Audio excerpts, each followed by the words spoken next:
Oke, kali ini kita bakal bahas sebuah kisah kepahlawanan yang epik banget. Ini bukan soal kekuatan senjata semata, tapi tentang kekuatan dari sebuah sumpah. Ya, inilah dia kisah Lesmana, seorang penakluk yang kesetiaannya udah jadi legenda. Tapi, sebelum kita melangkah lebih jauh, coba deh kita berhenti sejenak dan tanya ke diri kita sendiri. Apa sih arti kesetiaan yang sesungguhnya? Apakah itu cuma sekedar patuh atau sebuah pengorbanan yang benar-benar tanpa batas? Nah, kisah Lesmana hari ini bakal ngasih kita sebuah jawaban yang kuat banget yang mungkin bisa mengubah cara kita melihat nilai ini. Oke, mari kita mulai. Kita kenalan sama tokoh utama kita, Lesmana. Dalam dunia pewayangan, namanya itu bukan cuma nama biasa loh. Namanya itu udah jadi simbol. Simbol dari kesetiaan yang absolut. Yuk, kita cari tahu kenapa. Setiap kisah kepahlawanan yang hebat itu selalu dimulai dari satu titik, satu pilihan yang fundamental. Nah, bagi Lesmana, pilihan itu adalah sebuah sumpah. Sumpah yang bakal membentuk seluruh takdir hidupnya. Jadi, Lesmana ini siapa sih sebenarnya? Dia adalah putra dari Prabu Dasarata dan Dewi Sumitra, dan adiknya Ramawijaya, sang pangeran pewaris tahta. Tapi perannya itu jauh lebih dari sekedar adik loh. Dia itu kayak cerminan dari kesetiaan tanpa pamrih. Sebuah prinsip yang dia pegang erat-erat sampai akhir hayatnya. Nah, ini dia momen penentunya. Waktu kakaknya, Rama, diasingkan dari kerajaan, Lesmana kan sebenarnya bisa aja ya, tetap tinggal di istana, hidup enak, mewah. Tapi apa yang dia lakukan? Tanpa ragu sedikit pun, dia milih ninggalin itu semua buat nemenin Rama di pengasingan di hutan Dandaka. Wow, sebuah pengorbanan yang luar biasa banget. Tentu aja, hidup di pengasingan di tengah hutan itu bukan perjalanan yang gampang. Dan justru disinilah kesetiaan Lesmana bakal diuji habis-habisan, lewat godaan, dilema, dan ancaman yang sama sekali nggak terduga. Coba bayangin deh situasinya. Mereka bertiga, Rama, Sinta, dan Lesmana, hidup di tengah belantara hutan Dandaka. Tiba-tiba muncul seekor kijang emas yang cantiknya luar biasa dan langsung menarik perhatian Dewi Sinta. Rama pun akhirnya pergi buat memburu kijang itu, tapi sebelum pergi, dia ngasih satu perintah yang absolut ke Lesmana. Jaga Sinta, apapun yang terjadi. Terdengar sederhana ya, tapi perintah inilah yang nanti bakal jadi sumber dilema terbesar dalam hidupnya.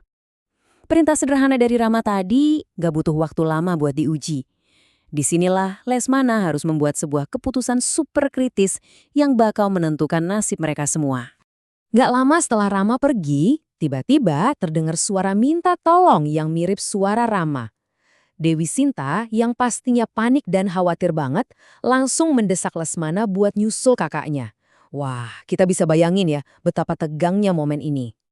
Nah, ini dia inti dilemanya. Lesmana benar-benar kejepit. Di satu sisi ada perintah absolut dari kakaknya, pemimpinnya.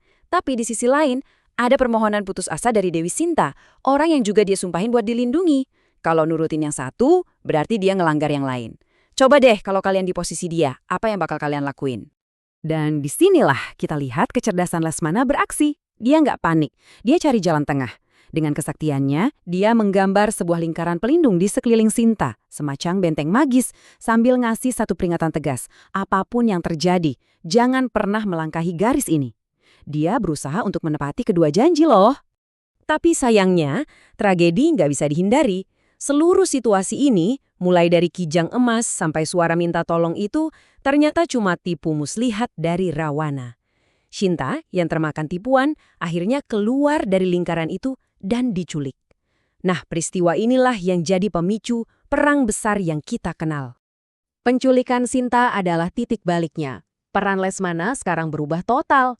Dari yang tadinya seorang penjaga setia, kini dia harus maju sebagai seorang panglima perang yang berhadapan langsung dengan musuh terkuat Alengka, yaitu Indrajit. Demi menyelamatkan Dewi Sinta, perang besar nggak bisa dihindari lagi. Dan Lesmana, yang kita kenal karena kesetiaannya, sekarang justru dipercaya buat memimpin seluruh pasukan sebagai panglima perang. Sebuah tanggung jawab yang super besar.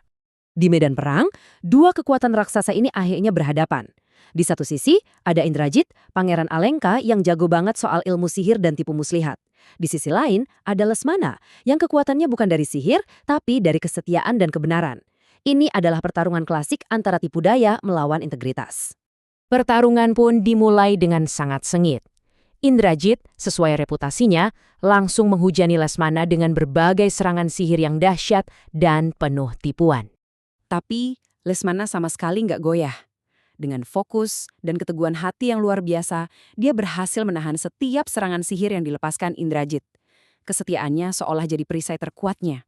Setelah menahan badai serangan sihir itu, akhirnya ada celah terbuka. Inilah momennya. Lesmana nggak menyia-nyiakan kesempatan itu. Dia menarik busurnya, memasang senjata pamungkasnya, panah Indrastra yang legendaris, sebuah pusaka anugerah dari para dewa. Dan cuma butuh satu tembakan. Dengan satu serangan telak yang sempurna, panah Indrastra melesat dan tepat mengenai jantung Indrajit. Pertarungan pun berakhir, dan kemenangan ada di pihak Lesmana. Kemenangan Lesmana itu bukan sekedar akhir dari sebuah pertarungan loh. Kemenangan ini meninggalkan sebuah pelajaran abadi, sebuah warisan yang nilainya jauh melampaui medan perang itu sendiri. Jadi, apa aja sih warisan abadi dari Lesmana? Pertama, jelas soal kesetiaan tanpa batas, yang bikin dia rela ninggalin istana. Kedua, prinsip tugas di atas segalanya, yang kita lihat waktu dia hadapi dilema di hutan. Ketiga, keberanian dari hati nurani, yang jadi perisainya ngelawan sihir jahat. Dan puncaknya, ini adalah bukti nyata bahwa kemenangan kebenaran atas tipu daya itu adalah hal yang mutlak. Dan ini membawa kita kembali ke pertanyaan di awal tadi. Setelah melihat semua pengorbanan dan keteguhan Lesmana, menurut kalian nih, apakah nilai kesetiaan yang sekuat itu masih relevan? Atau bahkan mungkin ditemukan di dunia kita yang modern ini? Sebuah pertanyaan yang bagus untuk kita renungkan bersama.